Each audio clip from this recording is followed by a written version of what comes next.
Hello and namaste friends. So we are in the last episode of our PYQ series. PYQ series, as all of you know, it is a practice for the previous year questions, previous year examinations like NEET and AIMS. So I'm covering from 2011 onwards. In this sense, last 9 years exam I'm trying to cover for NEET and AIMS. So all the questions asked in last 9 years, okay, right from the 2011 to 2019। तो इस तरीके से पूरे 9 सालों के जो exam हुए उनको मैंने चैप्टर वाइज डिवाइड कर लिया है and we are practicing since last 41 episode. Today's episode is 42nd episode, so for 38 chapters I have taken 42 episode. This is 42nd one, last one. So today's chapter is environmental issues. So let us start the practice.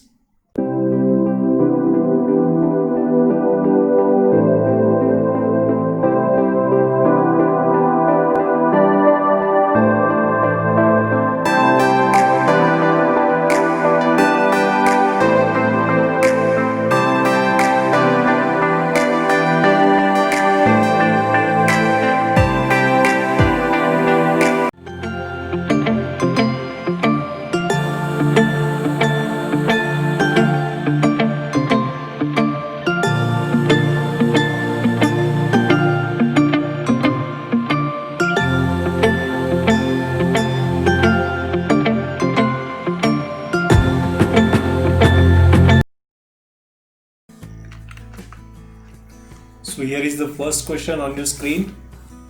It is from 2017. Which one of the following statement is not valid for aerosols? तो aerosol के लिए कौन सा statement valid नहीं है ऐसा पूछा है। तो बेसिकली एरोजॉल होते क्या है ये समझना पड़ेगा। तो ये ऐसे सॉलिड या लिक्विड पार्टिकल्स है जिनकी साइज 1 नैनोमीटर से लेकर के 100 माइक्रोन मीटर तक हो सकती है। तो ये जो है हवा में फ्लोट करते रहते हैं। तो इनके बारे में कौन सा स्टेटमेंट सही नहीं है ऐसा पूछा है। ऑप्शंस देखते हैं। They alter rainfall and monsoon pattern.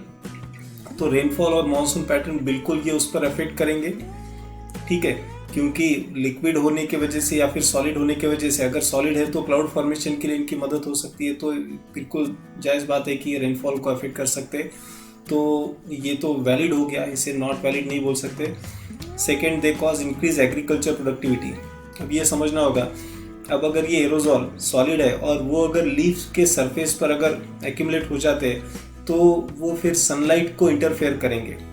तो सनलाइट जो है वो लीफ पर डायरेक्टली नहीं आ सकती। तो एग्रीकल्चर प्रोडक्टिविटी इससे कम हो सकती है, इंक्रीज नहीं हो सकती। तो ये इस तरीके से नॉट वैलिड आर्ग्यूमेंट और ये हमारा सही जवाब। तीसरा ऑप्शन क्या है, they have negative impact on agriculture land. तो यही तो हम कह रहे थे कि ये बिल्कुल वैलिड है कि इसका एग्रीकल्चर पर बिल्कुल गलत असर होगा। They are harmful to human health, बिल्कुल सही है। They can create some breathing problem, तो ये भी वैलिड आर्गुमेंट हुआ, लेकिन क्वेश्चन में जो पूछा है not valid. So option B is right answer. Next question, acid rain is caused by increase in the atmospheric concentration of. तो एसिड रेन एटमॉस्फेयर में कौन से गैसेस बढ़ने की वजह से हो सकते हैं। So right answer, as anybody of you can say, it is sulphur dioxide and nitrous oxide. Okay, so SO2 and NO2, this one is the right answer. Next question, a location with a luxuriant growth of lichen on the tree indicate that the। तो देखो अभी lichen जो है वो pollution indicator के तौर पर हम इनको देखते हैं। ये आपने 11th में ही पढ़ा है, तो पहले 2 चैप्टर में ये चीज़ आ जाती है। तो यहाँ पर है कि लाइकेन ट्री के ऊपर अगर उसकी काफ़ी सारी लग्जरियंट ग्रोथ है तो ये किस चीज़ को इंडिकेट करता है कि वो लोकेशन कैसे है, इट इज़ नॉट पोल्यूटेड, तभी जाकर के लाइकेन की ऐसी ग्रोथ हो सकती है। ठीक है, next question, a scrubber in the exhaust of a chemical industrial plant removes. तो कोई केमिकल इंडस्ट्री है और उसका जो एग्जॉस्ट है, माने स्मोक बाहर छोड़ने वाला, धुआं बाहर छोड़ने वाला जो उसका एग्जॉस्ट रहेगा, वहाँ पर अगर स्क्रबर फिट है तो वो स्क्रबर क्या निकालता है उस एग्जॉस्ट में से। So options are gases like sulphur dioxide, second option particulate matter of the size 5 micrometre और above, gases like ozone and methane, particulate matter of the size 2.5 micrometre और लेस। सो आप में से जिन लोगों ने एनसीईआरटी बहुत अच्छे से पढ़ा है ये चैप्टर, तो वो बहुत आसानी से बोल सकते हैं that right answer is sulphur dioxide. आपको पता होना चाहिए कि जो दो इक्विपमेंट के बारे में एनसीईआरटी बताता है, एक तो है स्क्रबर जो यहाँ पर दिया है, तो वो खासकर क्या है SO2 रिमूव करने के लिए वेल नोन है, और दूसरा है इलेक्ट्रोस्टैटिक प्रेसिपिटेटर। ठीक है, तो ये किस लिए है electrostatic precipitator? It is for particulate matter. किस लिए ये पार्टिकुलेट मैटर, लेकिन उसका एक लिमिटेशन है, it can remove 5 micron metre and above particle. ठीक है, अगर 2.5 या फिर 2.5 माइक्रोमीटर या फिर उससे कम वाला है तो वो जो है वो इलेक्ट्रोस्टैटिक प्रेसिपिटेटर से भी नहीं निकलता। तो यहाँ पर ऑप्शन ए सही हो गया। ऑप्शन बी जो है वो उसके लिए क्या लगेगा, हमें इलेक्ट्रोस्टैटिक प्रेसिपिटेटर लगेगा। ऑप्शन सी में जो दिया है ओजोन और मीथेन, इसके लिए ऐसा कोई बना नहीं है। और चौथा जो है वो तो इलेक्ट्रोस्टैटिक प्रेसिपिटेटर से भी नहीं निकल पाएगा, which is more hazardous for human health. Okay, तो SO2 निकालने के लिए स्क्रबर यूज किया जाता है। So right answer for that question was A. Next, the zone of atmosphere in which ozone layer is present is called. तो atmosphere का कौन से जोन में ओजोन है? तो यहाँ पर देखिए 2014 का क्वेश्चन है, यहाँ पर स्ट्रेटोस्फियर और ट्रोपोस्फियर दोनों भी सही है। ठीक है, आयोनो और मीजोस्फियर में नहीं, लेकिन स्ट्रेटोस्फियर और ट्रोपोस्फियर में दोनों में भी होता है।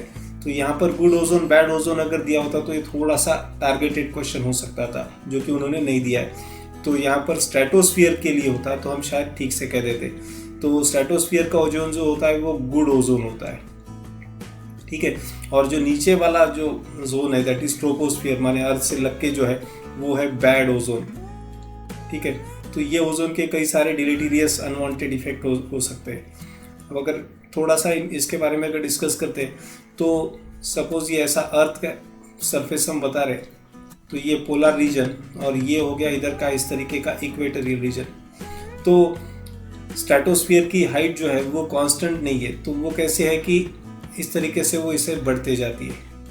ठीक है, मतलब पोलर रीजन पर स्ट्रेटोस्फियर की हाइट मेयरली 7 किलोमीटर की है। ठीक है, मिड अल्टीट्यूड में ये जो हो जाती है 10 किलोमीटर की, और इक्वेटोरियल रीजन पे ये हाइट है 20 किलोमीटर के लगभग। तो इस तरीके से ये स्ट्रेटोस्फियर, इसमें जो ओजोन है वो गुड ओजोन है, जो क्या करता है यूवी रेस को फिल्टर कर सकता है। ठीक है, तो यहाँ पर ऑप्शन थोड़ा सा कंफ्यूजिंग हो गया, चैलेंजेबल क्वेश्चन था क्योंकि दोनों में भी ओजोन होता है। Next question, the air prevention and control of pollution act came into force. तो यहाँ पर अभी हमें कुछ चीज़ें याद रखनी होगी, कुछ चीज़ें समझनी होगी कि जितने आपको एक्ट दिए हैं उतने एक्ट में से आपको देखना होगा कि इसमें से कौन सा बेटर रहेगा। तो ऑप्शन में तो वैसे एक ही है कि जो थोड़ा बहुत चैलेंजेबल लग सकता है, लेकिन यहाँ पर कई सारे और भी एक्ट है। तो यहाँ पे हमें एक सीक्वेंस समझना होगा। तो ये सीक्वेंस किस तरीके से 74, then 81, 86, 87। So sequence is like this, I write it here, 74, फिर उसके बाद में 81, फिर 86, फिर 87। तो इस तरीके से है 74, 81, 86 और 87। क्या है ये? ऑल दीज आर डेट्स, और 1974, 1981 ये पूरे ईस्वी सन है। तो इसमें 74 ये जो आता है ये किस लिए, कौन सा एक्ट का है? ये वाटर एक्ट का है। ठीक है, फिर आगे जाके 81 में आ जाता है एयर एक्ट। कौन सा एक्ट आता है यहाँ पर? Air act. और 86 में जो है वो आ जाता है एनवायरमेंट एक्ट। और लास्ट 87 में एयर एक्ट का अमेंडमेंट है।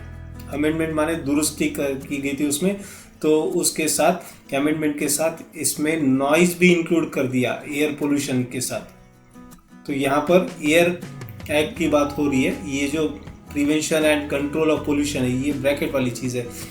सिंगल वर्ड क्या है? Basically air act. तो एयर एक्ट का क्या है फिर? 1981। तो ये सीक्वेंस में आपको याद करना होगा। So right answer is option ए।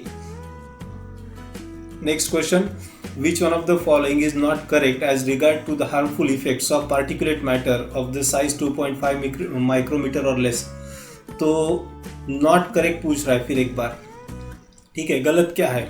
किसके बारे में? PM2.5 के बारे में। PM2.5 क्या है? जिसे इलेक्ट्रोस्टैटिक प्रेसिपिटेटर भी नहीं निकाल सकता। It can be inhaled into the lungs, बिल्कुल सही है, उन्होंने लेकिन नॉट करेक्ट कहा है, तो ये आंसर नहीं हो सकता। It can cause respiratory problem, अभी मैंने बताया था, बिल्कुल इसके प्रॉब्लम हो सकते हैं। It can directly enter into our circulatory system, this is a false thing. ऐसा बिल्कुल नहीं है कि वो लंग्स में क्या इसका मतलब सर्कुलेटरी सिस्टम में भी जाएगा, नहीं, ऐसा नहीं हो सकता, ये लंग्स में ही ब्लॉक हो जाएंगे। It can cause inflammation and damage to the lung, ये बिल्कुल सही है, लेकिन गलत पूछा है, तो इसलिए C is the right answer. Next question, river with an inflow of domestic sewage rich in organic waste may result in. तो एक नदी है जिसके अंदर डोमेस्टिक सीवेज छोड़ा गया है काफ़ी सारा, तो उसका परिणाम क्या होगा? ठीक है, डोमेस्टिक सीवेज माने क्या? ड्रेनेज का पानी। तो drying of river very soon due to algal bloom, तो वो नदी सूख जाएगी अल्गल ब्लूम की वजह से। दूसरा, increase population of aquatic food web organism, aquatic food web के ऑर्गेनिज्म की जो पॉपुलेशन बढ़ जाएगी। तीसरा, increase production of fish due to biodegradable nutrient, तो फिश की संख्या बढ़ जाएगी बायोडिग्रेडेबल न्यूट्रिएंट बढ़ने की वजह से।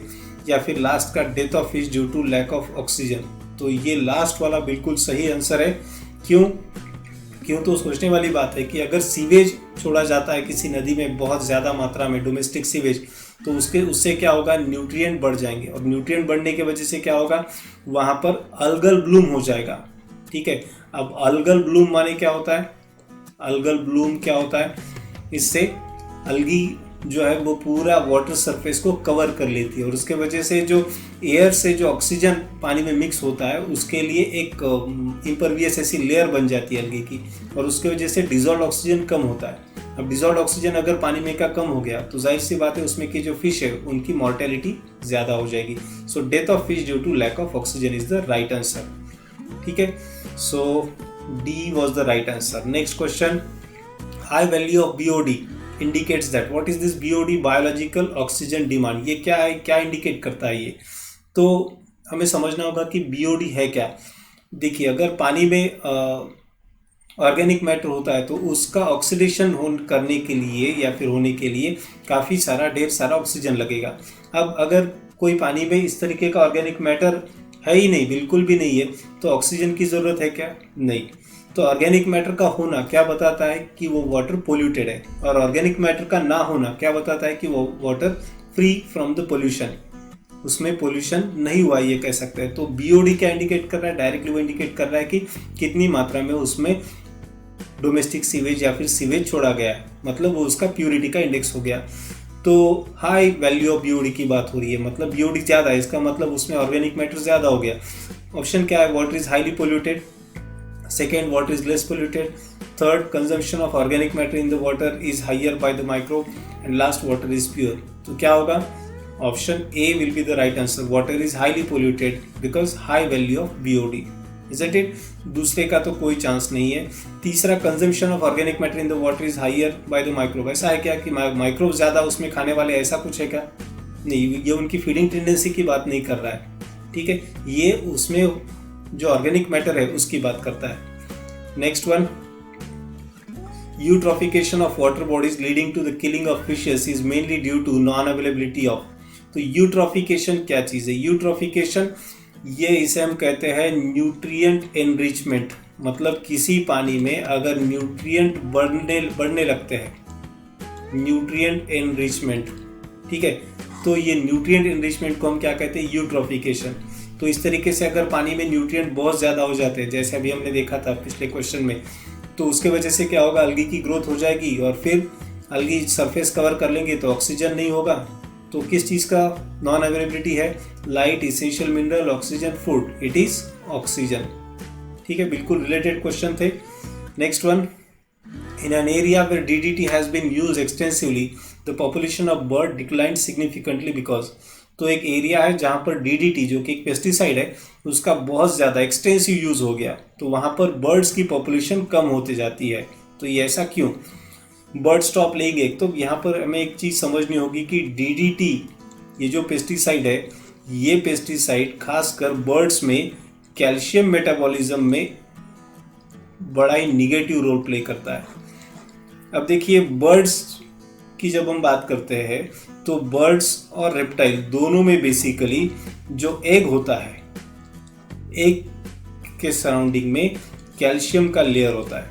लेकिन अगर डीडीटी उन्होंने ये बर्ड्स ने खा लिया तो उनका जो कैल्शियम मेटाबॉलिज्म है वो डिस्टर्ब हो जाएगा। अब कैल्शियम मेटाबॉलिज्म डिस्टर्ब होने की वजह से ये जो थिकनेस काफ़ी सारा अच्छा खासा थिकनेस था एग के सराउंडिंग में, ये थिकनेस जो ये बिल्कुल पतला हो जाएगा। ठीक है, अब ये अगर पतला हो जाता है तो क्या होगा, इसका प्री मैच्योर इसमें से जो जीव है वो बाहर आ जाएंगे, तो वो सर्वाइव नहीं कर पाएंगे और इसके वजह से वो उनकी पहले ही मौत हो जाएगी, डेथ हो जाएगी। तो इसके वजह से बर्ड की पॉपुलेशन कम हो सकती है। तो अब देखते हैं बर्ड स्टॉप लेइंग एग्स, क्या वो अंडे देना बंद करेंगे? नहीं, बिल्कुल नहीं। लेइंग तो होती रहेगी लेकिन वो thin egg shell calcium shell वाले रहेंगे, तो ये ऑप्शन नहीं हो सकता। Earthworm in the area got eradicated, कैसा हम बोल सकते हैं? नहीं, अर्थवर्म का इससे कोई लेना देना नहीं है। Cobras were feeding exclusively on bird, नहीं, ये भी कुछ भी हो गया। many of the birds laid did not hatch, तो काफ़ी सारे बर्ड एग लेइंग तो कर रहे हैं लेकिन उनकी हैचिंग जो है वो प्रॉपर तरीके से नहीं हो पा रही है। So D is the right answer. Next question, measuring of biochemical oxygen demand is a method use for, तो अभी हमने इसके बारे में देखा था बीओडी क्या है। तो बीओडी के बारे में estimating amount of organic matter in sewage water. ठीक है, सीवेज वाटर ऑर्गेनिक मैटर उसमें कितना है इसकी ये चेक करने के लिए। दूसरा option, working out efficiency of oil driven automobile engine, automobile engine की एफिशिएंसी चेक करने के लिए। तीसरा क्या कहता है, measuring the activity of Saccharomyces cerevisiae introducing curd on a commercial scale. What nonsense, Saccharomyces cerevisiae क्या कभी कर्ड बनाता है क्या? नहीं, ये तो बिग लाई, डैम लाई हो गया। Working out the efficiency of RBC about their capacity to carry oxygen, क्या आरबीसी कितना ऑक्सीजन कैरी कर सकता है, क्या उसके लिए भी ओडी है? नहीं, बिल्कुल भी नहीं, अभी हमने देखा था। So right answer it is first one, estimating amount of organic matter in the sewage water. Okay, so A is the right answer. Next question, sewage secondary sewage treatment. तो सीवेज ट्रीटमेंट प्लांट में आपने ये पढ़ा है, दो stage है, primary और secondary. Primary physical process है जिसमें सेडिमेंटेशन और फिल्ट्रेशन दो ही चीज़ें आती है, और secondary treatment it is a biochemical और biological process. So D is the right answer. Physical mechanical ये दोनों लगभग एक जैसे है। केमिकल प्रोसेस इसमें हम कोई खास केमिकल ऐड करते नहीं है, इसमें सिर्फ माइक्रोब का रोल है, इसलिए ये बायोलॉजिकल प्रोसेस बन जाता है। Next question, which of the following is mainly produced by the activity of anaerobic bacteria on sewage. तो सीवेज में के अनएरोबिक बैक्टीरिया की एक्टिविटी की वजह से तैयार क्या होता है? Laughing gas, propane, mustard gas, marsh gas. तो right answer it is methane, that is also called as marsh gas. अब ये मस्टर्ड गैस, लाफिंग गैस जो डेंटिस्ट यूज करते हैं, ठीक है, काइंड ऑफ पेन किलर और एनेस्थेटिक, लोकल एनेस्थेटिक के तौर पर यूज़ होता है laughing gas. Propane nothing to do, बिल्कुल भी कोई मतलब नहीं है। मस्टर्ड गैस ये वॉरफेयर में यूज़ किया जाता है, ठीक है, वॉर्स में। पहला जो विश्व युद्ध हुआ था तो उसमें ये मस्टर्ड गैस का इस्तेमाल किया गया था। उसके बाद में एक ट्रीटी साइन की गई और इसके तहत अब ये मस्टर्ड गैस का यूज़, केमिकल या बायोलॉजिकल वेपन का यूज़ अब अबैंडन्ड है, इस पर बिल्कुल पाबंदी लगा दी गई है। इस तरीके का कोई पॉइजनस गैस वॉर में यूज़ नहीं किया जाएगा। ओके, तो मस्टर्ड गैस भी यहाँ पर नहीं हो सकता, लाफिंग गैस भी नहीं हो सकता, प्रोपेन की तो बात ही नहीं थी। It is a marsh gas और also called as methane. Okay, तो ये बनाया जाता है अनएरोब के द्वारा, ठीक है। Next question, eutrophication is often seen in. तो यूट्रोफिकेशन कहाँ होता है? डेजर्ट में, फ्रेश वाटर लेक में, ओशन में या माउंटेन में? ओशन की तो बात नहीं आ सकती, it is fresh water lake, ठीक है। यूट्रोफिकेशन अभी हमने देखा था न्यूट्रिएंट एनरिचमेंट। माउंटेन और डेजर्ट तो वैसे भी कंपटीशन से बाहर है क्योंकि ये कॉन्सेप्ट यूट्रोफिकेशन की वाटर बॉडी के लिए। अब ओशन में ऐसा यूट्रोफिकेशन नहीं होता है because volume is huge one, इसका वॉल्यूम बहुत बड़ा होता है, तो इसलिए यहाँ पर ऐसा नहीं हो पाता, ठीक है। So right answer was second one. Next question, Rachel Carson's famous book Silent Spring is related to. तो एक ऑथर है रैचल कार्सन, उनका एक फेमस बुक हुआ था साइलेंट स्प्रिंग करके, तो वो किस चीज़ से रिलेट करता था? So options are noise pollution, population explosion, ecosystem management, pesticide pollution. तो जिनको पता नहीं है वो याद रखे, वो था पेस्टिसाइड पोल्यूशन पे, खासकर डीडीटी पर इस बुक का फोकस था। DDT एक्सटेंसिव बहुत ज़्यादा मात्रा में यूज़ करने की वजह से इसका जो निगेटिव इफेक्ट है वो किस तरीके से वाइल्ड और डोमेस्टिकेटेड एनिमल्स या फिर इंसान है, इस पर किस तरीके से इसका बैड इफेक्ट हुआ है, फिर कैंसर किस तरीके से कैंसर कॉज कर सकता है, ये सारी चीज़ें इस बुक में साइलेंट स्प्रिंग में डिस्कस की गई है। तो ये नाम रैचल कार्सन और उनका ये बुक साइलेंट स्प्रिंग, दोनों हो सके तो याद रखिए, ठीक है। DDT के बारे में खासकर ये था। Next question, which one of the following statement is wrong in case of Bhopal tragedy. तो भोपाल गैस ट्रेजिडी आप सबने सुनी होगी, 1984 में हुई थी ये, जिसमें मीथिल आइसोसाइनेट गैस का लीकेज हुआ था। तो इसके बारे में रॉन्ग स्टेटमेंट हमें ढूंढना है। तो ये तो पहला, जैसे मैंने कहा, बिल्कुल सही है, हज़ारों इंसानों की जान गई थी, बिल्कुल सही है। Radioactive fallout angle Bhopal, नहीं। रेडियो एक्टिविटी का ये कुछ लीकेज था क्या, ये नहीं। तो ये गलत है और यहाँ पर ये सही जवाब है, क्योंकि रॉन्ग की बात हो रही है और इसकी डेट भी दी है, it is 2 March 1984, so it is exact. तो ये भी बिल्कुल सही है, लेकिन क्वेश्चन में जो है रॉन्ग स्टेटमेंट पूछा था। Next one, joint forest management concept was introduced in India during. So 1987-88 की बात है, जब सरकार को ज़रूरत महसूस हुई कि फॉरेस्ट का जो कंजर्वेशन है वो गवर्नमेंट अकेले नहीं कर सकती, उन्हें लोकल ट्राइबल्स की मदद लेनी कंपलसरी है, बिना उनके सहयोग के ये काम नहीं हो सकता। ये जब गवर्नमेंट के ध्यान में आया तो 1987-88 में ये चीज़ कर दी गई। तो इसका राइट आंसर आप 1980s कहोगे या 1990s कहोगे, तो C is the right answer. Okay, next question, depletion of which gas in the atmosphere can lead to an increased incidence of skin cancer. तो कौन सा गैस एटमॉस्फेयर में कम होने की वजह से स्किन कैंसर का इंसिडेंस बढ़ा है? It is obviously ozone. Ozone, अगर स्ट्रेटोस्फीयर वाला ओजोन कम होता है तो क्या होगा, जो यूवी रेज है वो पृथ्वी पर ज़्यादा आएंगे, और ये यूवी रेज जो है ये कैसे है, म्यूटाजेनिक है, फिजिकल म्यूटाजेंस है ये। तो ये डीएनए में चेंजेस करवा सकते हैं और इसके वजह से कैंसर हो सकता है। So right answer is ozone. Next question, the UN conference of parties on climate change in the year 2011 was held in. तो देखो अभी यहाँ पर ये वर्ड काफ़ी इंपॉर्टेंट है, इसके ऊपर हमें 3-4 क्वेश्चन भी सॉल्व करने।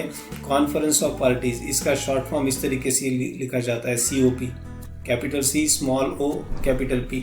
सो COP मतलब कॉन्फ्रेंस ऑफ पार्टीज। तो ये इस तरीके के यूनाइटेड नेशंस के कॉन्फ्रेंस ऑफ पार्टीज ये शुरू हुए थे 1995 में। 1995 से लेकर के 2019 तक ये बिल्कुल ठीक ठाक चलते रहे। तो 1995 में ये कार्यक्रम शुरू हुआ है। तो इस तरीके से ये जो है 2011 का जो था एनुअल, हर साल होता है ये, तो 2011 का ये कहाँ पर हुआ था? तो इसका राइट आंसर है साउथ अफ्रीका। ठीक है, तो इसके बारे में काफ़ी सारी जानकारी आपको रखना ज़रूरी है, क्योंकि ये ऐसा एरिया है कि जहाँ पर काफ़ी बार ऐसे क्वेश्चन पूछे गए कि जो आउटसाइड द एनसीईआरटी है, एनसीईआरटी के काफ़ी बाहर है ऐसे क्वेश्चन, ऐसे वाले क्वेश्चन है। तो ये आपको थोड़ा सा समझना होगा कि एग्जैक्टली इसमें मतलब क्या क्या हमें याद रखना है। ठीक है, तो साउथ अफ्रीका डरबन में ये हुआ था, नवंबर-दिसंबर में होता है हर साल ये। तो ये साउथ अफ्रीका डरबन वाला माने 2011 का है। इसके अलावा इंडिया में भी एक बार हुआ था ये 2002 में। 2019 का स्पेन में हुआ है। ठीक है, तो इस तरीके से अभी 2020 का जो था वो ब्रिटेन में, यूनाइटेड किंगडम में होना था, लेकिन अभी आप सब लोग जानते हैं कोरोना पैंडेमिक की वजह से ये कैंसिल हो गया। तो 2021 में होगा। अभी ये 2020 को खाली ये फर्स्ट टाइम ड्रॉप जा रहा है। इसके अलावा जो ऑप्शन हमें यहाँ पे देखने को मिल रहे वो है पेरू और कतार। तो पेरू 2014 वाला है, कतार 2012 वाला है। ठीक है, तो कार्बन इमिशन का जो लिमिट है वो लिमिट डिसाइड करने के लिए साउथ अफ्रीका में डरबन में ये हुआ था 2011 में। So right answer was option A. Next question, which of the following is not one of the prime health risk associated with the greater UV radiation through the atmosphere due to depletion of stratospheric ozone। तो यहाँ पर कौन सा, फिर एक बार negation है question में, इनको बहुत गौर से हमेशा देखना होगा।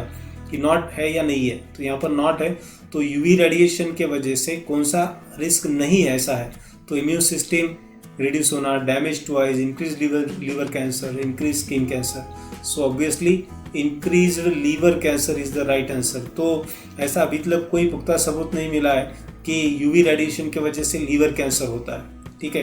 लीवर कैंसर अल्कोहलिज्म की वजह से हो सकता है, लेकिन इसका यूवी रेज के साथ अभी तक कोई रिलेशन इस्टेब्लिश नहीं हो पाया। बाकी डैमेज टू द आइज, ये यूवी बी रेज होते हैं, उससे होने वाला स्नो ब्लाइंडनेस कहा जा सकता है इसको, ठीक है। इम्यून सिस्टम वीक होना, ये म्यूटेशन की वजह से हो सकता है। स्किन कैंसर के बारे में अभी हमने डिस्कस किया था, तो ये बाकी की तीनों पॉसिबिलिटी है, सिर्फ लीवर कैंसर का ऐसा कोई सब्सटेंशियल एविडेंस है नहीं। That is the right answer. Next, the UN conference of parties on climate change in the year 2012 was held at, तो जैसे मैंने अभी आपको बोला था, 2012 का जो है वो हुआ था दोहा में। ये लीमा माने पेरू वाला हो गया, डरबन जो अभी हमने देखा था 2011 वाला था, ठीक है। तो 2012 का जो यूएन कॉन्फ्रेंस माने सीओपी था, ठीक है, कॉन्फ्रेंस ऑफ पार्टीज, तो वो हुआ था दोहा में, ठीक है। And that was 18th episode, क्योंकि जैसे मैंने भी आपको बताया 1995 से इनकी शुरुआत हो चुकी है, तो 1995 से लेकर के 2012 अगर हम गिनते तो ये 18th ईयरली सेशन था, ठीक है। So this is called as COP18, तो इसे COP18 भी लिखा जाता है। पेरू का जैसे मैंने अभी बोला लीमा 2014 का है, देन पोलैंड वार्सो 2013 का है, और डरबन साउथ अफ्रीका 2011 का है, ठीक है। सो ये चीज़ें आपको याद रखनी होगी, ठीक है। Next question, so right answer for this one was 2012 के लिए क्या है फिर ये Doha, okay. Next one, Kyoto protocol was endorsed at, तो ये भी बहुत सारे स्टूडेंट को ये समझ में नहीं आता है कि है क्या बेसिकली। तो क्योटो प्रोटोकॉल, क्योटो ये सिटी का नाम है जो कि जापान में है, ठीक है। तो जो तीसरा क्योटो प्रोटोकॉल का ये जो है, तो ये 1997 में, सॉरी 1997 में जो तीसरा मीटिंग हुआ था, वहाँ पर ये जापान में हुआ था, जापान के क्योटो सिटी में। तो वहाँ पर जो प्रोटोकॉल जो साइन हुआ उसे क्योटो प्रोटोकॉल कहा जाता है। तो 95 में COP1, 96 में COP2 और 97 में COP3। So right answer is COP3, ठीक है। तो ये जो कम से कम मैं जो चीज़ें बता रहा हूँ वो आपको याद रखनी होगी, क्योंकि इन पर काफ़ी बार क्वेश्चन जो है आउट ऑफ द कॉन्टेक्स्ट पूछे गए, ठीक है। तो 1997 का है ये। तो इस तरीके से काफ़ी सारी चीज़ें इनके बारे में हमें याद रखनी होगी। जैसे मैंने अभी आपको इंडिया के बारे में भी कुछ चीज़ें बताई थी इसके रिगार्डिंग द COP। इंडिया का जो है न्यू दिल्ली में 2002 में हुआ था, 2019 का स्पेन में, और अभी 2020 का कैंसिल हो चुका है, लेकिन 2020 में उसे ब्रिटेन ये करने वाला था। 2021 का जो है वो क्या कह सकते हैं उसे, अभी फिर एक बार UK में हो जाएगा वो। पहला जो है 1995 में जर्मनी में हुआ था, बर्लिन में, ठीक है। And Germany is the country who hosted these meetings for 5 times. सबसे ज़्यादा ये जर्मनी में हुआ है, 5 बार अब तक हो चुका है, right. Next question, global warming can be controlled by, तो ग्लोबल वार्मिंग कैसे कंट्रोल की जा सकती है? Reduced reforestation. तो पहले तो हमें ये चीज़ें क्लियर करनी होगी कि ये है क्या। देखो ये चीज़ें कभी काफ़ी कंफ्यूज कर जाती है स्टूडेंट को। एक है रीफॉरेस्टेशन, दूसरा है अफॉरेस्टेशन, तीसरा है डिफॉरेस्टेशन, ठीक है। तो डिफॉरेस्टेशन माने जंगल तोड़ना, पेड़ तोड़ना। रीफॉरेस्टेशन माने जंगल पहले था अभी आज नहीं है, वहां पर पेड़ लगाना माने रीफॉरेस्टेशन। और बिल्कुल बैरन लैंड है जहां पर अभी भी कुछ नहीं है, पहले भी कुछ नहीं था, तो ऐसी जगह पर पेड़ लगाना ये हो गया अफॉरेस्टेशन। तो अगर ग्लोबल वार्मिंग कंट्रोल करनी है तो रीफॉरेस्टेशन कम करके कैसे हो सकता है, उल्टा हमें बढ़ाना होगा, तो ये तो आंसर नहीं हो सकता। इंक्रीजिंग डिफॉरेस्टेशन, जंगल तोड़ करके हम इसको कंट्रोल नहीं कर सकते, गलत हो गया ये भी। तीसरा इंक्रीजिंग डिफॉरेस्टेशन, जंगल तोड़ना फिर एक बार बढ़ाने की बात हो रही है, बिल्कुल नहीं। तो लास्ट बन सकता है reducing deforestation, cutting down use of fossil fuel. बिल्कुल जंगल तोड़ना है उसे हमें कम करना पड़ेगा, और फॉसिल फ्यूल का यूज हमें कट डाउन माने कम करना पड़ेगा। तो ये हो गया सही जवाब, to control the global warming. Next, the second commitment period for Kyoto Protocol was decided at. तो क्योटो प्रोटोकॉल जो है इसमें जो 2 कमिटमेंट पीरियड डिसाइड किए गए थे सभी देशों के लिए, तो उनके बारे में देखिए 1995 से लेकर के 2012 का ये जो पीरियड था इसे कहा जाता है फर्स्ट कमिटमेंट पीरियड, और 2012 से लेकर के 2020 तक का जो है वो है सेकेंड कमिटमेंट पीरियड। तो सेकेंड देखिए 2012 से चालू हुआ, तो 2012 तक का जो था 95 से लेकर के 2012 ये फर्स्ट कमिटमेंट पीरियड था, जब सब जो इसमें शामिल देश थे उनको इन्वायरमेंट के प्रति जो उनकी आस्था थी वो शो करनी थी। उनका जो भी कार्बन डाइऑक्साइड का एमिशन है या फिर ग्रीन हाउस गैसेस है उनका एमिशन रेगुलेट करना था। तो 2012 तक का तो पहला खत्म हो गया, तो दूसरा जो पीरियड था वो कब डिसाइड किया गया? जाहिर सी बात है अगर 2012 में खत्म होता है तो जाहिर सी बात है 2012 में ये नेक्स्ट लॉन्च किया होगा, जो कहाँ हो सकता है? दोहा में, क्योंकि अभी हमने देखा था दोहा में जो है वो 2012 का मीटिंग हुआ था, कॉन्फ्रेंस हुई थी, right. So right answer for this one is Doha. Next one, climate of the world is threatened bye. तो पूरे वर्ल्ड के क्लाइमेट को सबसे ज़्यादा डेंजर थ्रेट किस चीज़ का है? Increasing concentration of atmospheric oxygen, नहीं, ऐसे बिल्कुल नहीं है। Decreasing amount of atmospheric oxygen, नहीं है, ये भी नहीं है, ऑक्सीजन कम नहीं हो रहा है। तीसरा, increasing amount of atmospheric carbon dioxide, बिल्कुल ये है। CO2 ज़्यादा होने की वजह से पूरा ग्लोबल वार्मिंग हो रही है, तो ये हो गया सही जवाब। और डिक्रीजिंग अमाउंट ऑफ, नहीं, ये CO2 का डिक्रीज होना बिल्कुल नहीं। So right answer is increasing amount of atmospheric CO2। तो ये मेजर थ्रेट है, किस लिए? पूरे वर्ल्ड के क्लाइमेट के लिए, जिसकी वजह से ग्लोबल वार्मिंग हो रहा है। Next, which one of the following is a wrong statement. फिर एक बार रॉन्ग स्टेटमेंट की बात हो रही है तो ब्रैकेट में फॉल्स CF लिख देते हैं। Most of the forest have been lost in the tropical areas, तो ये बिल्कुल सही है। ट्रॉपिकल एरियाज में जो है वो ज़्यादा पेड़ तोड़े जा रहे हैं। Ozone in the upper part of atmosphere is harmful to animal, नहीं। स्ट्रेटोस्फियर वाला जो ओजोन है वो गुड ओजोन है, तो ये फॉल्स हो गया, ठीक है। तीसरा क्या है? Green house effect is a natural phenomena, बिल्कुल सही है। ग्रीन हाउस इफेक्ट ये कोई पोल्यूशन की वजह से नहीं हुआ है, बल्कि ये नेचुरल प्रोसेस है green house effect. Eutrophication is a natural phenomena in fresh water bodies, just we have solve question regarding this, so ये भी सही है। तो फॉल्स कौन सा हो गया? सेकेंड वन, ठीक है। Next question, which one of the following expanded forms of the following acronym is correct. तो कुछ शॉर्ट फॉर्म और उनके लॉन्ग फॉर्म दिए, तो इनमें से कौन सा है जो सही है, करेक्ट की बात हो रही है? पहला क्या है? IPCC, international panel for climate change, तो ये इसमें गलत क्या है? इंटरनेशनल क्लाइमेट की बात हो रही है, तो ये इंटरनेशनल नहीं होगा, यहाँ पर जो है वो थोड़ा सा अलग है, and it is rather than international it should be intergovernmental, not national. Just a silly mistake, you can say it is intergovernmental, so let us correct it. यहाँ पर लिख देते इसे, it was intergovernmental, ठीक है। UNEP, United Nations environment policy, policy नहीं, ये क्या है? प्रोग्राम है।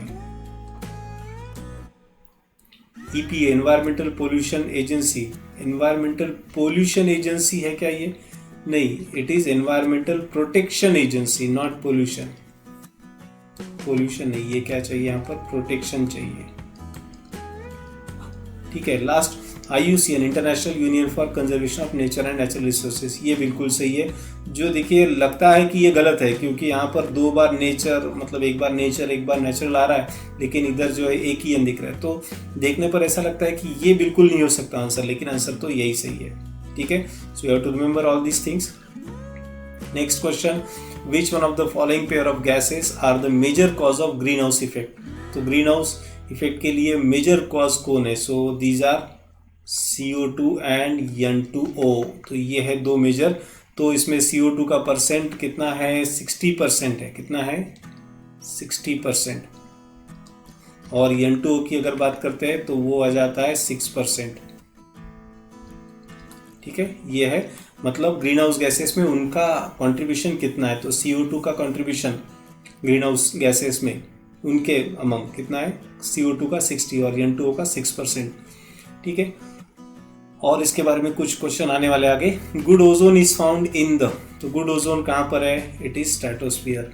ट्रोपोस्फीयर वाला ओजोन जो लोअर एटमॉस्फेयर में, वो बैड ओजोन है। Next, in stratosphere which one of the following element act as a catalyst in degradation of ozone and release of molecular oxygen. तो स्ट्रेटोस्फीयर में ओजोन का formation और ozone का degradation दोनों process चलते रहते हैं, लेकिन ओजोन के डिग्रेडेशन को एनहांस करने वाला एक कैटालिस्ट है, वो इसमें का कौन सा है, तो वो है क्लोरीन। ठीक है, जो कि CFC में, क्लोरोफ्लोरोकार्बन में पाया जाता है, और ये CFC जो है वो रेफ्रिजरेटर में या फिर एयर कंडीशनर में यूज किए जाते थे। Next question, which of the following is a secondary pollutant. तो यहाँ पे समझना होगा सेकेंडरी पोल्यूटेंट क्या है। सेकेंडरी मतलब क्या, दो प्राइमरी पोल्यूटेंट इकट्ठा आने की वजह से जो बनेगा और वो पोल्यूशन करवाएगा, तो उसे हम कहेंगे सेकेंडरी पोल्यूटेंट। मतलब ये ओरिजिनली एग्जिस्ट नहीं करते, तो इसका क्या हो सकता है फिर, इट इज O3, क्योंकि O3 नेचुरली है क्या, मतलब प्राइमरी पोल्यूटेंट है क्या, नहीं, दो प्राइमरी पोल्यूटेंट इकट्ठा आने की वजह से ये बनने वाला हो सकता है ये सेकेंडरी पोल्यूटेंट। ठीक है, तो यहाँ पर O3 it is the right answer. Next, world ozone day is celebrated on. तो यहाँ पर right answer world ozone day, it is 16 सितंबर। अब अगर बाकी के ऑप्शन की बात करते हैं तो देखना होगा यहाँ पे 21 अप्रैल जो है वो ब्रिटिश नेशनल टी डे है, तो इसका तो कोई लेना देना है नहीं। 5 June it is World Environment Day, और 22 April it is National Earth Day. ठीक है, तो इस तरीके से राइट आंसर कौन सा बन जाता है, option A, that is 16 September, it is world ozone day. So please remember this one very well. Next, so match the pairs है, तो यूट्रोफिकेशन मानी न्यूट्रिएंट बढ़ते जाना, फिर वो किसी भी तरीके से हो, तो 1 का बन गया 3। 2 का क्या आता है, sanitary landfill, so it is a method of waste disposal, तो 2 का बन गया 4। Snow blindness, just as I told you, it is UVB, so 3 का बन गया 1 और 4। जूम कल्टीवेशन, अब क्या बचा है, सिर्फ एक ही तो बचा है, दैट इज डिफॉरेस्टेशन को लेके जाते हैं, तो 4 का बन जाएगा क्या, 2। तो 3 4 1 2 कहाँ पर है, फर्स्ट इटसेल्फ, पहला ही है। ठीक है, so A is the right answer. Next, which of the following pair of gases is mainly responsible for green house effect. तो कौन से गैसेस है जो ग्रीन हाउस इफेक्ट के लिए रिस्पॉन्सिबल है, सो it is carbon dioxide and methane, isn't it. तो ये हो गए ऐसे गैसेस की जो किस लिए रिस्पॉन्सिबल है, ग्रीन हाउस इफेक्ट के लिए। ठीक है, तो यहाँ पर इनका अगर परसेंटेज की बात करते हैं तो अभी हमने N2O के लिए देखा था 6%, CO2 के लिए 60%, तो यहाँ पर मीथेन का हम ऐड कर देंगे, इट इज 20%। ठीक है, तो ये कितना इसका हो जाएगा 20%। तो अब तक हमने जितना देखा है CO2, फिर CH4 और N2O, तो इनके परसेंटेज क्या थे, CO2 का था 60, N2O का था 6 और इसका है 20। नेक्स्ट, और इसके अलावा CFC भी जो है वो भी देते इधर, CFC ये कितने 14%। ओके, तो ये इनका कंट्रीब्यूशन है इसमें ग्रीन हाउस गैसेस में। Next question, polyblend fine powder of recycled modified plastic has proved to be the good material for. तो ये अहमद खान वाला केस स्टडी है, तो अहमद खान ने पॉलीब्लेंड का यूज किस लिए किया था, for construction of roads. Next question, which of the following protocol did aim for reducing emission of chlorofluorocarbon in the atmosphere। तो फिर एक बार वही वाले क्वेश्चन रिपीट हो रहे, तो क्लोरोफ्लोरोकार्बन एटमॉस्फेयर में कम करने वाला प्रोटोकॉल कौन सा था, so that was Montreal protocol which was sign in Canada, Montreal. ठीक है, 2011 का है ये। बाकी के अगर की बात करते हैं, जापान में हुआ जो एक क्योटो प्रोटोकॉल है, तो ये ग्रीन हाउस गैसेस एमिशन को कंट्रोल करने की बात करता है। Then there is one more Gothenburg Protocol, so it is for abatement of acidification, then eutrophication and ground level ozone pollution. तो इसकी बात हुई है गुटेनबर्ग प्रोटोकॉल में. Then Geneva protocol, as I told you in some of the previous question, that prohibiting use of chemical and biological weapons in international warfares और international arm conflicts. तो इसके लिए जिनेवा प्रोटोकॉल था. तो Montreal protocol है जो chlorofluorocarbon की बात करता है, उनका एमिशन रिड्यूस करने की बात करता है. So your right answer will be option D. ठीक है. Next question, which of the following method is the most suitable for disposal of nuclear waste. तो फिर एक बार मुझे वही अपना डायलॉग करना पड़ेगा. जिन लोगों ने एनसीईआरटी अच्छे से पढ़ा है उनके लिए बिल्कुल ईजी है. तो ये इसका right answer B, dump the waste within the rocks under the deep ocean. खाली समंदर में नहीं बल्कि समंदर में इतनी गहराई में जाना पड़ेगा कि जहाँ पर रॉक्स मिलेंगे तो उन रॉक को उसकी खुदाई करके उसके अंदर हमें ये जो रेडियो एक्टिव वेस्ट है, न्यूक्लियर वेस्ट है, उसको हमें डंप करना पड़ेगा. नीचे समंदर में जाके छोड़ दिया ऐसा भी नहीं चलेगा. राइट. तो ये हो गए नीट के पीवाईक्यू. अभी आते हैं एम्स के पीवाईक्यू में.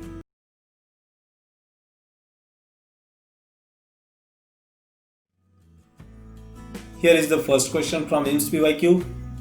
Which one of the following statement pertaining to pollutants is correct? तो पोल्यूटेंट के रिगार्डिंग कौन सा स्टेटमेंट करेक्ट है? फर्स्ट क्या है, DDT is a non biodegradable pollutant. ये सीम्स टू बी ट्रू, बिल्कुल सही लग रहा है. दूसरा क्या है, excess fluoride in drinking water causes osteoporosis. तो ये सोचना होगा कि ऑस्टियोपोरोसिस क्या फ्लोराइड पीने के पानी में ज़्यादा होने की वजह से होते हैं? तो ऐसा तो नहीं है. हार्डनिंग ऑफ बोन्स या फिर स्टिफ जॉइंट, ये फ्लोराइड के वजह से तो नहीं कहा जा सकता. It is due to arsenic like substances. Okay. Then arsenic का ब्लैक फूड डिसीज भी है बेसिकली. दूसरा ऑप्शन क्या कह रहा है, एक्सेस ऑफ फ्लोराइड. तीसरा, excess of cadmium in drinking water causes black foot disease. तो ब्लैक फूड डिसीज जो है वो बेसिकली आर्सेनिक से बिलोंग करता है. लास्ट ऑप्शन क्या है, methyl mercury in water may cause itai itai disease. तो इटाइटाई डिसीज का मिथाइल मर्क्यूरी से कोई संबंध नहीं है. इटाइटाई डिसीज जापान में पहली बार फैला था समवेयर 1910 की बात है शायद. तो जापानीज लैंग्वेज में जो है इटाइटाई का मतलब होता है इट हर्ट्स. ऐसा ये डबल ये है. इट हर्ट्स मतलब इससे तकलीफ होती है. खासकर जो स्पाइन और जॉइंट्स है ये इसमें पेनफुल बन जाते हैं और ये कैडमियम पॉइजनिंग की वजह से होता है. मिथाइल मर्क्यूरी जो है वो मिनामाटा डिसीज वाला, ये भी जापान में का ही है. ठीक है. किडनी फेलियर भी होता है इटाइटाई डिसीज में, तो ये कैडमियम पॉइजनिंग से रिलेटेड है. आर्सेनिक पॉइजनिंग वाला कौन सा है, वो है ब्लैक फूड डिसीज. राइट. और फ्लोराइड का बढ़ने की वजह से ऑस्टियोपोरोसिस नहीं. ऑस्टियोपोरोसिस तो वो हार्मोन के लास्ट स्टेज में मतलब ओल्ड एज में होने वाला है. तो उसे इस तरीके से ऑस्टियोपोरोसिस में बोन हार्ड नहीं होंगे, उल्टा वो बिल्कुल मतलब फ्रेगाइल बन जाएंगे. ठीक है. तो इस तरीके से फर्स्ट ऑप्शन ही है जो बच जाता है, जो कि सही है. ठीक है. Next question, in the environment ozone is known for its. तो ओजोन एनवायरमेंट में किस लिए जाना जाता है? So right answer, harmful, useful, both and B, inert. Obviously both A and B, क्योंकि हमने बोला स्ट्रेटोस्फीयर वाला गुड ओजोन है और ट्रोपोस्फीयर वाला बैड है, मतलब दोनों है इसमें. So C is the right answer. Next question, which one of the following statement is true. तो सही स्टेटमेंट कौन सा है ये ढूंढना है. Greater the BOD of waste water more is its polluting potential. तो जितना वेस्ट वाटर का बीओडी ज्यादा रहेगा उतना उसका पोल्यूशन करवाने का क्षमता, पोल्यूशन पोटेंशियल ज्यादा रहेगा. ट्रू, बिल्कुल true. Greater the BOD waste water, less नहीं, बिल्कुल नहीं. लेस कैसे हो सकता है, ये गलत होना चाहिए. तीसरा, lesser the BOD more it's polluting, नहीं ये भी नहीं. और lesser the BOD less it's polluting potential. तो जितना बीओडी कम रहेगा less is its polluting potential. तो ये दोनों बिल्कुल यहाँ पर सही लगते हैं. जितना बीओडी वेस्ट वाटर का कम होता है lesser is its polluting potential. और पहला क्या है, greater the BOD of waste water more is its polluting potential. तो यहाँ पर ये दोनों स्टेटमेंट सही जा रहे हैं. 2013 का क्वेश्चन है, कभी कभी देख सकते हैं आप कुछ मुश्किल बनाने के चक्कर में ये लोग क्वेश्चन ही गलत फ्रेम कर देते हैं. राइट. सो यहाँ पर ए और डी दोनों भी सही आंसर है. विच वन ऑफ द फॉलोइंग, अभी ये मत सोचना कि हमारे समय में ऐसा होता है तो क्या होगा, तो इसमें से हमने कौन सा ऑप्शन ऐसे टाइम में चुनना चाहिए. बिल्कुल घबराने की जरूरत नहीं है. ऐसे क्वेश्चन होते हैं तो बाद में आंसर की को रेक्टिफाई करते समय ऐसे क्वेश्चन के बोनस मार्क दिए जाते हैं. So need not to worry about such things.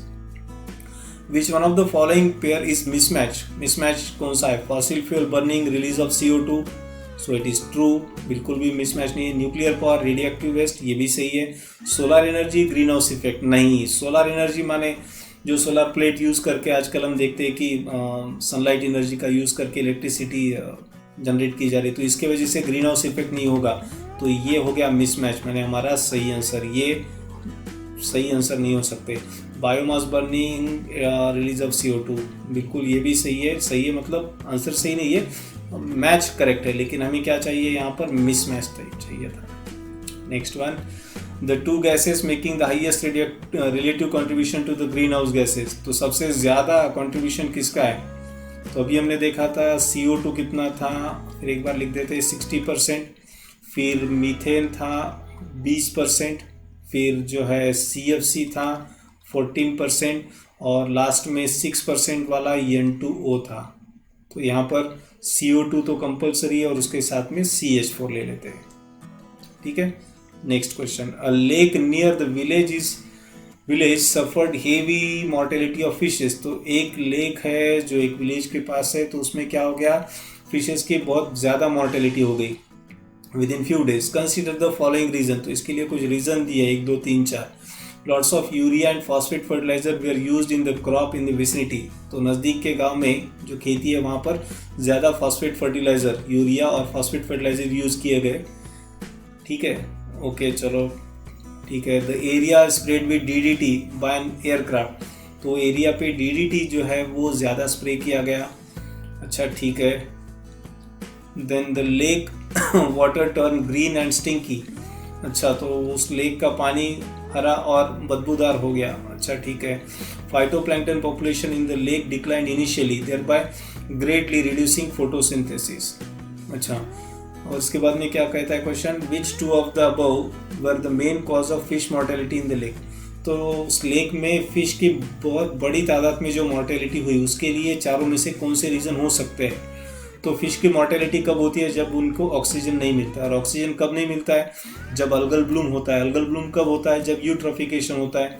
तो यूट्रोफिकेशन माने न्यूट्रिएंट एनरिचमेंट, तो हमको फर्स्ट वाला तो कंसिडर करना पड़ेगा, क्योंकि पानी में आने वाला यूरिया और फॉस्फेट वो कहाँ से आने वाला है? जो नज़दीक के खेत है उनमें से जो क्या कह सकते हैं उससे ड्रेन आउट जो वाटर है, वाटर ड्रेनेज जो है खेतों में से बाहर आने वाला पानी, उसमें ये फॉस्फेट और ये यूरिया के जो फर्टिलाइजर्स है वो बह के आ गए, तो इसकी वजह से लेक का जो पानी है उसमें न्यूट्रिएंट बढ़ गए। अब ये DDT के स्प्रे की बात यहाँ पर बिल्कुल फिट नहीं बैठती है, क्योंकि DDT कंजप्शन की वजह से बर्ड की पॉपुलेशन कम होती है, ना कि फिशेस की। तीसरा, लेक वाटर टर्न ग्रीन, तो ये बिल्कुल सही इंडिकेशन है तीसरा ऑप्शन में अल्गल ब्लूम्स का, ठीक है। Phytoplankton population in the lake decline initially, तो फाइटोप्लैंक्टन की पॉपुलेशन इनिशियली कम हो गई, इस तरीके से दिया जा रहा है, तो इसे सोचना होगा, लेकिन नीचे तो 2 ही दिए वाले, so right answer must be 1 and 3, isn't it, ठीक है। तो यहाँ पर सही जवाब क्या होगा फिर? Option 1 and 3, here it is. Next one, DDT residues are rapidly pass through food chain causing biomagnification because DDT is, तो DDT जो है फूड चेन में बड़ी रैपिड, बहुत ही ज़्यादा स्पीड से पास हो रहा है और इसका बायोमैग्निफिकेशन हो रहा है। तो बायोमैग्निफिकेशन का मतलब आप लोगों को पता होगा, इसके पहले भी किसी PYQ में मैंने एक्सप्लेन किया था। सपोज एक प्रोड्यूसर है, प्रोड्यूसर मतलब पिक्चर वाला प्रोड्यूसर नहीं, ग्रीन प्लांट की बात हो रही है, इकोलॉजी की बात हो रही है, तो प्रोड्यूसर उसके ऊपर डिपेंडेंट कंज्यूमर, ठीक है, उसमें का प्राइमरी कंज्यूमर, फिर सेकेंडरी कंज्यूमर, इस तरीके से। तो अगर कोई पेस्टिसाइड या हर्बिसाइड है वो अगर प्रोड्यूसर में आ गया तो प्रोड्यूसर से जाएगा वो प्राइमरी कंज्यूमर में और उससे जाएगा सेकेंडरी कंज्यूमर में। तो इसमें जितनी मात्रा है, सपोज इसमें 10 ppm है, ठीक है, तो इसमें वो 100 ppm होना, और सेकेंडरी कंज्यूमर में वो 1000 ppm होना। मतलब उनके बॉडी टिश्यू में उसका कॉन्सेंट्रेशन, जैसे उनकी ट्रॉफिक लेवल बढ़ते जा रही है तो वो उनका कॉन्सेंट्रेशन भी क्या होता है? बढ़ते जाता है। तो इसे हम क्या कहते हैं? बायोमैग्निफिकेशन। तो DDT ऐसा, इसका बायोमैग्निफिकेशन हो रहा है, तो उसका रीज़न पूछा है, because DDT is moderately toxic, non toxic, water soluble, liposoluble. So right answer must be liposoluble. देखिए उसके अंदर रहने के लिए, अंदर जाने के लिए क्या होना चाहिए? वो लिपोसोल्यूबल। क्यों? क्योंकि अगर लिपिड सोल्यूबल है तो वो बड़े ही आसानी से सेल के अंदर चला जा सकता है, ठीक है। तो इसका मतलब है वो नॉन पोलर जो सब्सटेंस रहते हैं वो इजीली सेल मेम्ब्रेन को क्रॉस करके अंदर जाके सेटल हो सकते हैं, right. So right answer must be liposoluble. ठीक है, next, two lakes A and B are identical in all respect except that lake A has higher temperature. Which of the following is true? तो यहाँ पर एक दो lake की बात हो रही है, लेक A और लेक B, लेकिन क्या कहा है कि lake A has higher temperature, लेकिन लेक A का जो पानी है उसका टेम्परेचर ज़्यादा है। तो इसका मतलब क्या होता है कि लेक B का पानी का टेम्परेचर जो है वो कम है। तो यहाँ पे समझना होगा हमें कि ऑक्सीजन डिजॉल्विंग एबिलिटी या फिर डिजॉल्व ऑक्सीजन का जो परसेंटेज या फिर रिलेशन है टेम्परेचर के साथ वो इन्वर्स है।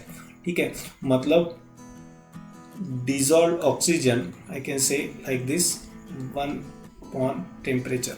तो जितना ज़्यादा टेम्परेचर रहेगा उतना ऑक्सीजन डिजॉल्व कम रहेगा, और जितना टेम्परेचर कम रहेगा उतना डिजॉल्व ऑक्सीजन ज़्यादा रहेगा। तो इस हिसाब से बी लेक का टेम्परेचर कम है तो वहाँ पर डिजॉल्व ऑक्सीजन कैसा चाहिए, ज़्यादा, और ए में जो है डिजॉल्व ऑक्सीजन कम। तो देखते हैं भी A has high rate of oxygen dissolution, नहीं, बिल्कुल नहीं। दूसरा B has a higher rate of oxygen dissolution, ये this seems to be true. C क्या कहता है, oxygen dissolution of both is same, नहीं, बिल्कुल नहीं, टेम्परेचर पे डिपेंड करता है। बोथ लेक है सेम, नो, इसकी तो बात ही नहीं हो रही है। So right answer is B, that is B has high rate of oxygen dissolution. Next question, Euro 2 norm stipulates that, basically ये क्वेश्चन में 2017 का है, करेक्शन आ गया बाद में एनसीईआरटी में। यूरो 3 नॉर्म्स है ये, तो इसके अकॉर्डिंग में क्या था, पेट्रोल और डीजल के लिए पार्ट्स पर million concentration of sulphur in petrol and diesel. तो यहाँ पे आपको समझना होगा कि डीजल में इसकी मात्रा थी, मतलब जो डिसाइड की थी कि इसको कम करके कहाँ तक लाना है, 350 for diesel and 150 for petrol. So A is the right answer. तो इसका एक फ्यूचर मैप भी आपके एनसीईआरटी में दिया है कि इसे जो है 50 ppm तक ला करके रखना है। ठीक है, तो ये भी एक पॉइंट आपको ठीक से पढ़ना होगा एनसीईआरटी में से। Next question is, which of the following is not related with electrostatic precipitator and scrubber. तो कौन सी चीज़ है जो ये दोनों से रिलेट नहीं करती, कौन दोनों से, इलेक्ट्रोस्टैटिक प्रेसिपिटेटर और scrubber. Options are 99% particulate matter removed by it, second SO2, third vapour containing mercury, and last oxides of nitrogen. तो 2018 का क्वेश्चन है ये। ठीक है, रिसेंट इसमें थोड़े से क्वेश्चन चैलेंजिंग और अच्छे लेवल के पूछे गए। तो इलेक्ट्रोस्टैटिक प्रेसिपिटेटर और स्क्रबर ये दोनों से बिल्कुल भी रिलेटेड नहीं है। ऐसी चीज़ कौन सी है, देखो, पार्टिकुलेट मैटर वाला जो है इलेक्ट्रोस्टैटिक प्रेसिपिटेटर से रिलेट करता है, SO2 जो है वो स्क्रबर से रिलेट करता है, ऑक्साइड्स ऑफ नाइट्रोजन ये भी जो है वो स्क्रबर से रिलेट करवा सकते हैं इसको। Vapours containing mercury has nothing to do with both of these equipment. So C is the right answer. Next question, which one of the following option correctly designate the percent contribution of gases A, B, C, D responsible for global warming। तो global warming के लिए यहाँ पर percentage दिया है, तो हमें बहुत आसानी से अभी हम पकड़ सकते हैं क्योंकि 2-3 क्वेश्चन में मैंने ये चीज़ अभी एक्सप्लेन की थी। सो CO2 60%, ठीक है, let me pick up the right colour कि सफ़ेद पे सफ़ेद तो नहीं चलेगा। CO2 60% चलेगा, N2O 6%, CFC 14% and CH4 20%। So first option itself it is correct. बाकी कि इसमें ये पूरा CH4 को 60 दे दिया है, ये गलत है। तीसरे ऑप्शन में CO2 60 सही है, CFC यहाँ पर 6% कर दिया, ये गलत हो गया। और चौथे ऑप्शन में क्या है, CO2 60 ठीक है, राइट, CFC गलत हो गया, N2O भी इधर गलत कर दिया इन लोगों ने, तो only first option. Okay, next one, biomagnification refers to, biomagnification क्या होता है, अभी इसके बारे में बात हुई थी। ब्रीडिंग ऑफ क्रॉप नहीं, increase in concentration of toxic content successive, yes, this must be the answer. So let me change the colour, yes, so B is the right answer, increase in concentration of toxic content at the successive trophic level. तीसरा क्या है, exploring at molecular genetic and species level diversity, नहीं, बिल्कुल नहीं, just bluff. Decomposition of organic waste in water by action of, नहीं, ये भी नहीं। So right answer for biomagnification regarding DDT we have discussed this one, increasing concentration according to their trophic level. Next one, which statement is wrong about pollution, pollution के regarding कौन सा statement wrong है, तो false ढूंढना है हमें। Leaded petrol is used in vehicle that is catalytic, अरे रे पहले ही गलत है, तो ये गलत हो गया। क्यों? क्योंकि अगर पेट्रोल में लीड पीबी लेड, तो ये अगर लेड अगर पेट्रोल में रहेगा तो क्या करेगा, वो कैटालिटिक कन्वर्टर में जो कैटालिस्ट है उनको वो डिस्ट्रॉय कर देगा, उनकी एक्टिविटी खत्म कर देगा। तो कैटालिटिक कन्वर्टर जिनमें यूज़ किया है व्हीकल में उनके लिए अनलीडेड पेट्रोल कंपलसरी है, तो यही गलत हो गया। Hot water releases from thermal power plant बिल्कुल सही है, मतलब आंसर गलत है लेकिन स्टेटमेंट सही है। Presence of DDT in food chain, biological control does not create pollution, yes, so only the false thing, it is first itself, A is the right answer. Next question, so few question of assertion reason type. Water pollutant are measured by BOD, water pollutant BOD से measure करते हैं। reason, if BOD is more water is polluted, yes it is true, और बिल्कुल एक अच्छा explanation भी है, ठीक है। A must be the answer। water pollutant हम कैसे मेजर करते हैं, थ्रू बीओडी के। क्यों? क्योंकि बीओडी ज़्यादा होता है तो पानी में ज़्यादा पोल्यूशन होता है, तो ए होना चाहिए। नेक्स्ट क्या है, methane component of green house gas contributing to global warming is about 20%, बिल्कुल सही है। अभी हमने कई बार इसका परसेंटेज देखा है, 60, 20, 14, 6, याद है अभी आपको? 60 CO2 का, CH4 का 20, और फिर CFC का 14 और N2O का 6%। Then reason, introduction of multi-potent fuel injection engine in automobile has decreased methane content in the exhaust, ये भी सही है। ये जो नई टेक्नोलॉजी आई है जिसमें इंजन में मल्टी पॉइंट इंजेक्शन सिस्टम आ चुका है, तो इसके वजह से जो अनबर्न मीथेन रहता था एग्जॉस्ट में वो अब उसकी मात्रा बहुत कम हो चुकी है। तो दोनों स्टेटमेंट सही है, लेकिन क्या ये पहले के लिए एक्सप्लेनेशन है? नहीं, just as I said many time that it is a separate pieces of knowledge, so answer must be B. Next, eutrophication shows increase in productivity in water, eutrophication की वजह से प्रोडक्टिविटी बढ़ जाती है। देखो कम से कम फाइटोप्लैंक्टन अलगी तो बढ़ जाती है, तो ये ट्रू कहना पड़ेगा, स्टेटमेंट तो ठीक है। Reason, with increasing eutrophication diversity of the phytoplankton increases, तो फाइटोप्लैंक्टन की डाइवर्सिटी भी इसमें बढ़ जाती है। बिल्कुल, देखो एनिमल की अगर बात होती, फिशेस की बात होती तो कम हो जाती है, ठीक है।